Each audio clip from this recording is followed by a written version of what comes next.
언제 맞았었어? 초등학교 4학년. 이봐! 그때 갑자기 엄마가 분노의 싸대기를 날려가지고 중국에서. 중국에서 버스에서. 내가 말했잖아.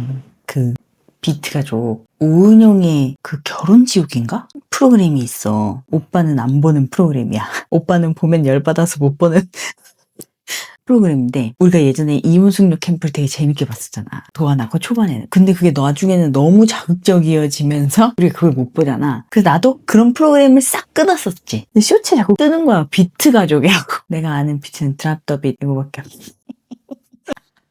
그 비트 가족이 왜 비트 가족이라고 불리냐면 어머니가 매일 110g의 비트를 먹이시는데 건강하게 다 들어가. 우엉차, 생강차, 숙주나물, 브로콜리 진짜 몸에 좋다고 하는 것들이 다 들어가. 근데 그렇게 모여도 되나 싶게 들어가. 근데 솔직히 내가 방금 나열한 것만 들어도 좀 먹기 싫잖아. 처음에 보기 시작했을 때는 엄마가 되게 큰 문제 같은데 결국 이 엄마가 가족들에게 그리고 이 아들에게 특히 이 건강한 음식을 먹여야 한다는 그 집착이 강해진 계기를 오은영 선생님이 계속 파고 가다가 불현듯 이런 질문을 해. 혹시 가장 가까운 가족들 중에서 혹은 지인 중에서 아팠던 사람이 있냐? 근데 친정 엄마가 아프셨던 거야. 너무 아프셨었는데 그 어린 나이, 그 어린 딸에게는 이 아픈 엄마를 어떻게 해줄 수가 없는 거지. 이제 스스로 어머니가 16살 때 유명을 달리하신 거지. 딸로서 죄책감이 되게 심했대. 자기가 엄마를 지키지 못한.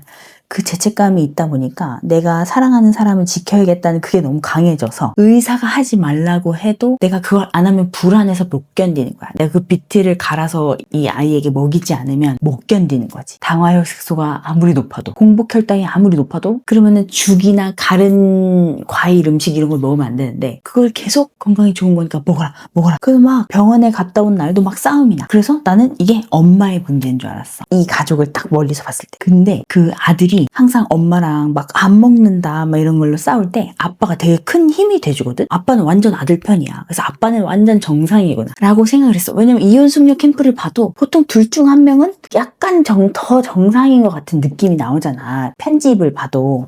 근데 아들이 아빠랑 둘이 호프집에 가서 얘기를 하는데 결국은 아빠한테 받은 상처가 있는 거야. 어릴 때 아들이 잠을 안 잤대. 잠을 안 자니까 잠을 안 잔다고 막 욕을 섞어서 약간 때리기도 하시고 이랬던 거지. 그래서 밤만 되면 무서웠대. 자라고 동요를 틀어주는데 그 동요가 20곡짜리였대. 근데 이 동요가 다 끝내갈 때쯤에도 잠이 안 오는데 그 노래가 끝내가니까 너무 불안한 거야. 또 맞을까 봐. 그래서 그 어린 시절을 5살, 6살 때 겪은 거지. 아들이 그걸 아빠한테 얘기를 했다? 근데 아빠가 아 그랬구나. 미안하다고 얘기를 하는 거야. 부모님들이 사과하는 걸 많이 못 봤거든. 근데 사과를 하시길래 1차적으로 이제 감동을 받았는데 그걸 보면서 뭐에 놀랬냐면 5살, 6살 때의 일이야. 근데 그게 지금 성인이 된 그 친구한테 어떤 영향을 끼쳤냐면 단체 생활을 못한대. 어떤 내가 무리 집단이 있어? 그 사람은 매번 새로운 관계, 새로운 사람을 1대1로 만나는 건 하나도 안 무섭대. 너무 좋고 재밌대. 근데 관계를 지속하고 단체 생활을 하는 게 어렵다라는 거야. 이렇게 단체 생활을 할 때 뭔가 저쪽에서 나를 째려보는 것 같고 저 사람들끼리 얘기하면 내 얘기를 하는 것 같은 거지. 학교를 몇 개를 자퇴를 하고 휴학을 하고 막 이랬더라고. 그러면서 지금은 게임만 한다는 거지. 아 근데 그 비트 가족이 이 방송에 나온 이유가 아들이 제대로 된 삶을 살게 하고 싶어서 나온 건 거지. 그 내가 이걸 보면서 5살, 6살 때의 기억이 이 성인이 된 아이에게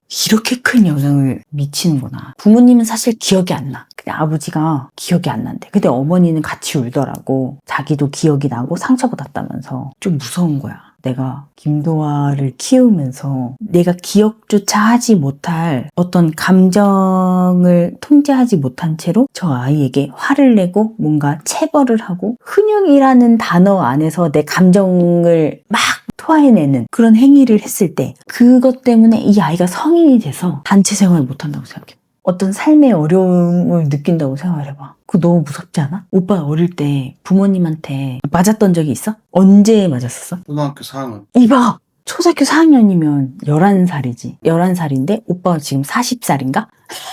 그게 몇 년 전이야. 정확하게 기억이 난다는 거잖아. 초등학교 4학년 때 왜 맞았는데? 중국 여행 갔는데 응. 사진 촬영한 거를 내 필름을 열어가지고 사진이 다 날라가 그때는 버렸지. 필름 카메라. 우리 시어머니가 사진에 약간 그게 있으시지. 사진을 중요하게 생각하는. 그때도 그러셨구나. 그때 갑자기 엄마가 분노의 싸대기를 날려가지고 중국에서. 중국에서 버스에서 음. 정확히 기억이 나지. 아, 진짜? 근데 그거 얘기해 본 적 있어? 성이 약간 좀 컸을 때? 말 안 했지. 약간 꺼내기가 무섭잖아.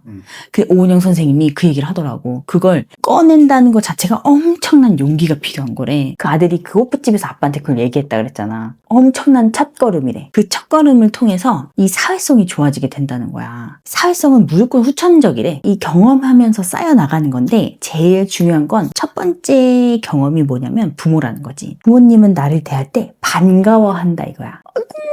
우리도 막 김도아 잠에서 깬 소리 나면은 내가 먼저 갈 거야 이러면서 막 누가 반겨주냐 막 이런 거 하잖아. 막 우리가 좋아하면은 막 자다 깨서 몽롱한 얼굴로 막 웃잖아. 부모가 나를 반가워하는 경험을 계속 지속했을 때 타인들 다른 사람들도 내 부모처럼 나를 반가워할 거야. 부모가 그런 경험을 쌓아주지 않으면 이 아이는 타인들도 나를 반가워하지 않을 거란 생각부터 하는 거지. 나 비트 안 먹겠다고 하는데 뭐라? 내가 어떤 의견을 내도 다 무시. 수용이 되지 않는 거 그리고 반가워하지 않는 그 여러 가지 복합적인 것들로 인해서 사회생활이 힘들다라는 결론이 난다는 거야. 이제 오빠는 그 사건 하나인 거지. 사건 하나. 만약에 부모님이 어떤 행동을 할 때마다 되게 반복적인 행동. 오빠가 필름 카메라를 맨날 열진 않았을 거야.